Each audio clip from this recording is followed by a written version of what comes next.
When Carmen hears strange noises, the hair on the back of her neck instantly stands on end. She's heard this noise before. It was eerily familiar, and yet she couldn't place it until she noticed what looked like a strange bird perched on a tree. She couldn't make sense of what kind of bird it was. When she got closer, the noise from the bird started to hurt her ears. Carmen tried to approach the bird to see what it was, but the pain started to hold her back. She had a feeling she wasn't welcome here, but she decided to ignore the pain and just try to get closer. Then the pain got so intense in her ears that it almost made her collapse. Carmen screamed in pain. Her ears were burning due to the high-pitched sound coming from the bird. This bird did not want Carmen to come closer. Carmen had to know what this was. But at a certain point, the pain in her ears became unbearable. By then, she had already fainted. After a while, Carmen suddenly woke up. She did not hear the sound anymore, but she had an enormous headache. With intense pain, she managed to crawl to a safe distance to regain her strength again. She grabbed her camera to zoom in on the bird again. Then she got to the realization that her camera was broken. Because she had been unconscious for a while, the afternoon passed faster than she had hoped. It was slowly getting dark, and she began to see less. It was no longer a safe situation to stay here. Carmen decided to go home. That night, Carmen could not fall asleep. She kept tossing and turning, but she couldn't let go of the event with the bird. She decided to go to a friend for advice. Carmen had to get someone on her side, and she had to tell her story. She told Amy, her friend, what she had found and what had happened. Amy instantly turned pale. She was initially way too scared to join Carmen, but Carmen managed to convince her. However, Amy wanted to ask some local people about the incident first.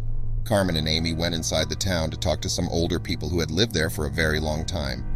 Carmen was convinced someone had to know something about this bird. When asked an old lady, she was shocked and walked away. What was going on? Everyone they tried talking to seemed way too scared to talk about the bird. This could not be a coincidence. Amy wanted to leave it alone, but Carmen had to figure it out. But she would not let this go by. Amy was really scared but did not want to leave her friend alone. Amy really struggled with the decision to join Carmen, who wanted to go back to the bird. She convinced Carmen to at least buy some earplugs. This would reduce the sound of the bird. Carmen knew exactly where to go. She had memorized where the bird was. Then she realized something. Amy said that they weren't allowed in this part of the forest, but Carmen had never seen signs stating that. She tried to pull up a satellite view on her phone, but there wasn't any service in the more remote regions. If they needed help, they couldn't get it. Finally, Carmen decided to pause and check their location again. She was able to get a weak signal on their GPS tracker that indicated they were close to the spot she had seen the bird. Carmen now saw the spot she had seen the bird, and she approached cautiously. She took a few steps closer and suddenly fell over. Her foot tangled in something.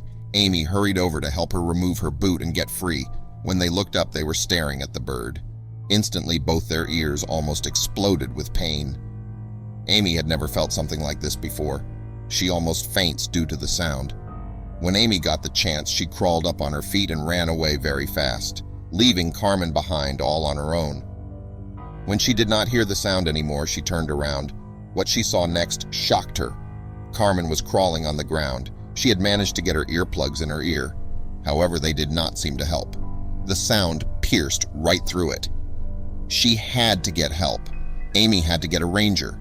She knew they had passed a ranger's house a couple of minutes ago. She ran over to the house immediately. She was completely out of breath when she got there. Hysterically, she tried telling him what had happened, but he did not believe her. The ranger, Mark, did not really want to help Amy at first. He felt like she was making up a story, but she kept pushing him to help. Mark eventually gave in to calm Amy down, but Amy felt like Mark had something to hide. While going back, Mark was awfully quiet. Amy had not told him where exactly the bird and Carmen were, but Mark seemed to know instantly where to go to. He walked in a straight line to the place with the bird. Had he been there before? Amy was shocked when reaching the place with the bird, Carmen was gone. Amy did not believe her eyes. They had just been here. Did she get out safely? Mark told Amy that no one was there and that they should get out of the forest. Amy should not be here. Mark did not even want to look further. Amy realized that the bird was still in the tree. This time when she approached it, it did not make a sound. Was it even a bird? Mark got really angry when Amy moved closer. It was like he did not want Amy to move any closer to the bird. Mark led Amy away from the bird. Amy wanted to call the police, but Mark immediately refused. He told Amy to calm down and that he would help look for her. Amy got a weird feeling about this, but she agreed anyways. She thought it was weird that Mark did not want to get the police involved. She decided to play his game and follow him. Amy noticed that there was a series of wires that seemed to go around the perimeter of the bird. They were about shin height and looked like they were designed to make people trip. The tripwire seemed to lead around the area where the bird sat in the tree. Amy thought this was really strange. Mark seemed to easily navigate around the tripwire. This made him even more suspicious. Then Amy saw what it was. It was a camera attached to the tree. Amy felt even more unsafe. This couldn't be good. When confronting Mark, he did not seem impressed. He acknowledged that the camera was there. He said that there were more cameras in the forest and that this wasn't anything out of the ordinary. Then Amy heard footsteps. Amy then heard something in the distance and she felt her heart stop for a moment. Who was approaching them? Then she decided to just walk towards the bird to see what would happen. Instantly, when moving towards the bird, Mark lunged at Amy. He tried keeping her from the bird. Now she definitely knew that Mark could not be trusted.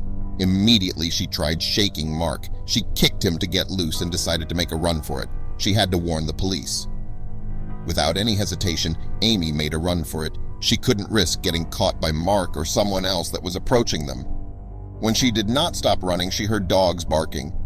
Suddenly, Amy tripped over a branch. She hurt herself so much that she could not run any further. Amy was a little scared. Then she saw 2 German shepherds getting closer to her. Why were these dogs following her? All kinds of questions popped into her head. Then suddenly, the dogs were called off, and a man approached them. Who was this mysterious man? Mark and another man approached Amy. He did not seem like he had any bad intentions, but he looked very serious. Amy was instructed to follow them and remain quiet. Amy obeyed them and followed the 2 men. Then she spotted where they were going, a military compound. Amy was totally baffled. Now she realized. Army was totally baffled. Now she realized as well that Alex was in full uniform. He had to be military. What had she done? Was this connected to the strange bird? Amy decided to keep quiet as she soon would find out. When she entered the military compound, she saw Carmen. Carmen was being treated by a nurse, as she was hurt pretty badly. Amy was extremely happy to see Carmen, and likewise was Carmen. But now Amy demanded answers. Alex started explaining to Amy what had happened. Amy and Carmen had breached military ground. They had ignored earlier signs in the forest to turn back. The bird they had seen was a new security system to incapacitate the enemy with sound. Amy realized what they had done. She wasn't aware they were on military ground. She apologized immediately to Alex. Alex seemed frustrated a little because the system could have been compromised. They got a warning and something else. Carmen and Amy were both treated for their injuries. They also had to sign a contract to never speak about this incident to anyone. They now realized their mistake. But they told the military to better secure their secret military site, as they were fortunately released.